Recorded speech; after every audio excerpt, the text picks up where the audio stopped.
keputusan termohon untuk menetapkan status pemohon sebagai tersangka tanpa pernah sama sekali memanggil dan atau meminta keterangan secara resmi adalah tindakan yang bertentangan dengan asas kepastian hukum yang menjadi fundament pelaksanaan wewenang termohon berdasarkan Undang-Undang KPK. Selanjutnya, atas dasar objek permohonan pra-peradilan tersebut, termohon terlebih dahulu mengajukan eksepsi atas permohonan pra-peradilan sebagai berikut. Dilanjutkan. A. Dalam eksepsi 2.1 objek permohonan pra-peradilan bukan kewenangan hakim pra-peradilan. Hakim pra-peradilan yang terhormat, bahwa untuk menilai apakah lembaga pra-peradilan berwenang memeriksa dan memutus objek permohonan pra-peradilan yang diajukan oleh pemohon, maka setidaknya terdapat 3 hal yang perlu dipahami dan akan dibahas oleh pemohon terlebih dahulu. Pertama, mengenai landasan hukum kewenangan pra-peradilan. Kedua, penerapan asas legalitas dalam hukum acara pidana. Ketiga, penerapan jurisprudensi sebagai dasar hukum yang digunakan oleh pemohon dalam dalilnya. Selanjutnya, pembahasan tersebut dapat pemohon diuraikan sebagai berikut. Landasan hukum kewenangan pra-peradilan. Hakim pra-peradilan yang terhormat, pra-peradilan pada dasarnya merupakan tiruan dari Rechter Commissaris di Belanda. Andi Mansyah 1986 mengarangkan hukum pidana dan acara pidana Agraria Indonesia Jakarta halaman 183. Lembaga Rechter Commissaris atau hakim yang memimpin pemeriksaan pendahuluan muncul sebagai wujud dari peran serta keaktifan hakim, yang mana di bawah tengah peranan Rechter Commissaris adalah suatu posisi yang mempunyai kewenangan untuk menangani upaya paksa atau uang minum berupa penahanan, penyitaan, penggeledahan badan, rumah, pemeriksaan surat-surat. 1. Bahwa lembaga pra-peradilan tertulis secara tegas dan jelas dalam KUHP, yaitu pada pasal 1 angka 10 contoh pasal 77 KUHP sebagai berikut. Pasal 1 angka 10, pra-peradilan adalah wewenang pengadilan negeri untuk memeriksa dan memutus menurut cara yang diatur dalam undang-undang ini tentang a. sah tidaknya suatu penangkapan dan atau penahanan atas permintaan tersangka atau keluarganya atau pihak lain atas kuasa tersangka. B. Sah atau tidaknya penghentian penyidikan atau penghentian penuntutan atas permintaan demi tegaknya hukum dan keadilan. C. Permintaan ganti kerugian atau rehabilitasi oleh tersangka atau keluarganya atau pihak lain atas kuasanya yang perkaranya tidak diajukan ke pengadilan.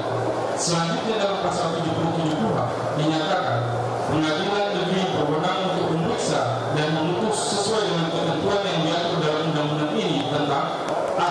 sah atau tidaknya penangkapan, penahanan, penghentian penyidikan atau penghentian penuntutan. B. Ganti kerugian dan atau rehabilitasi bagi seseorang yang perkara pidananya dihentikan pada tingkat penyidikan atau penuntutan. 2. Ketentuan yang menjadi dasar pra-peradilan tersebut juga diatur dalam pasal 9 Undang-Undang Nomor 48 Tahun 2009 tentang penguasaan hakiman yang berbunyi 1. Setiap orang yang ditangkap, ditahan, dituntut atau diadili tanpa alasan berdasarkan undang-undang atau karena kekeliruan mengenai orangnya atau hukum yang diterapkannya berhak menuntut ganti kerugian dan rehabilitasi. 2. Pejabat yang dengan sengaja melakukan perbuatan sebagaimana dimaksud pada ayat 1 dipidana sesuai dengan ketentuan peraturan perundang-undangan. 3. Ketentuan mengenai tata cara penuntutan ganti kerugian, rehabilitasi dan pembenahan ganti kerugian diatur dalam undang-undang.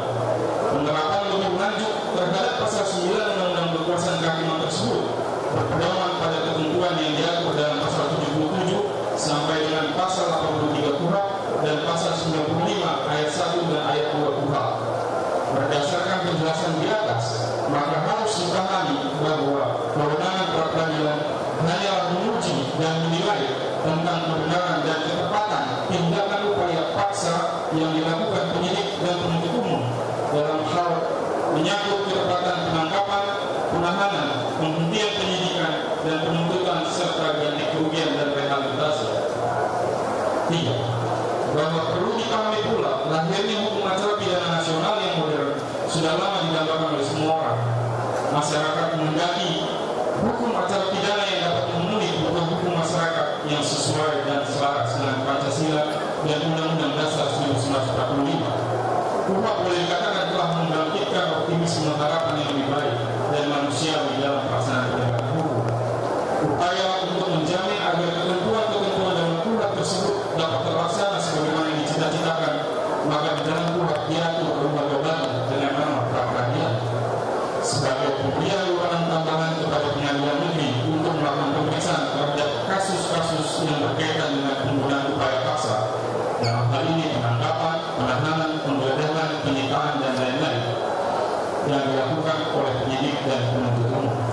Pertanyaannya, bagaimanakah kompetensi pra-peradilan sebagaimana dimaksud oleh pembentuk Undang-Undang Nomor 8 Tahun 1981 tersebut?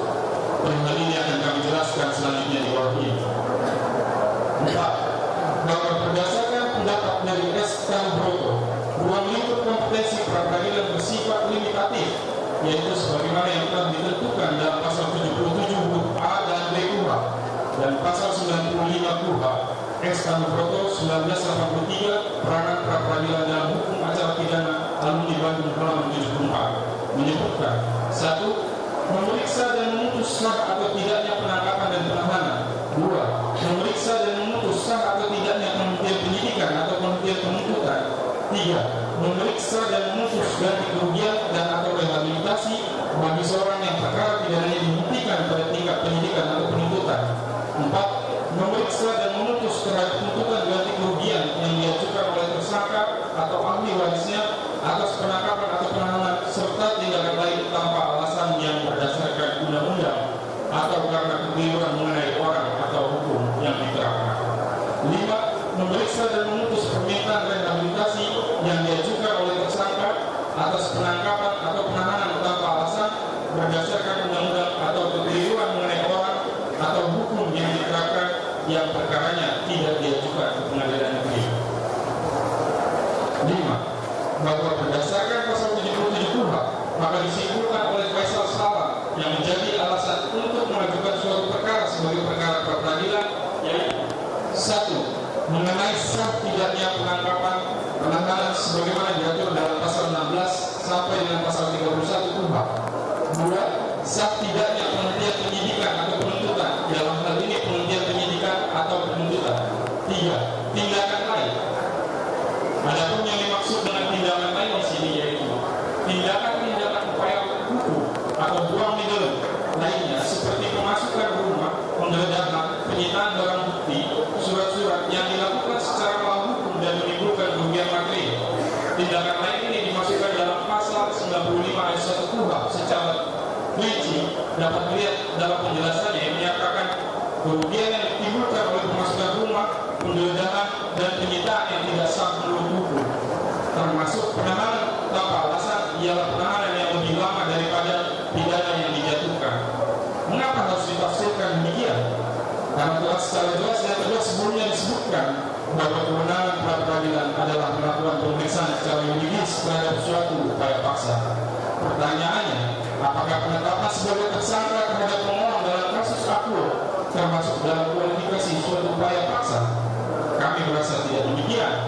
Tegasnya penetapan seseorang sebagai tersangka tidaklah dapat direview secara yuridis melalui ranah pra-peradilan, atau dengan kata lain, permohonan yang diajukan oleh pemohon ini dapat dikatakan sesat dan menyesatkan apabila dikabulkan oleh pengadilan yang terhormat ini. 6.